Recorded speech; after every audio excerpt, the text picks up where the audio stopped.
Hello, my name is Omar Perez, and I'm going to be presenting over countries that didn't lock down. Two countries that didn't lock down were Sweden and South Korea. In Sweden, all businesses actually remained open during the whole pandemic.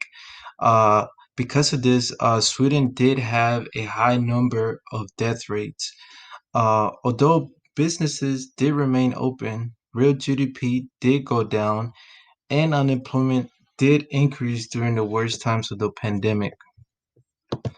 If we look at a picture of Sweden's real GDP and we look at quarter one to quarter two, we see that real GDP did actually go down during this time.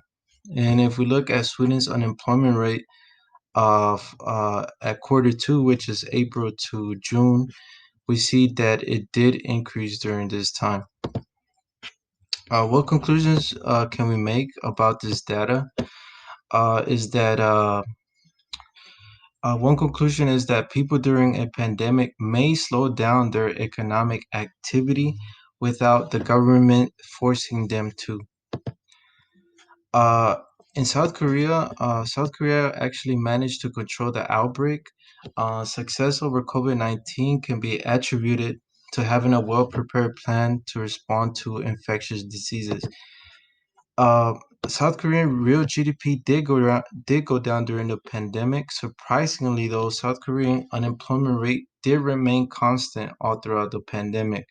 These results can be attributed to South Korean government actually isolating people that had COVID-19 and letting the rest of the population working without shutting businesses down. This is a picture of South Korea's real GDP, and if we look at quarter four to quarter two, uh, real GDP did go down during this time. But if we look at a picture of South Korean's unemployment rate, it did remain constant um, all throughout the pandemic. What conclusions can we make? One conclusion that we can make about this data is that an economy can do much better if the government takes an active role in stopping an outbreak.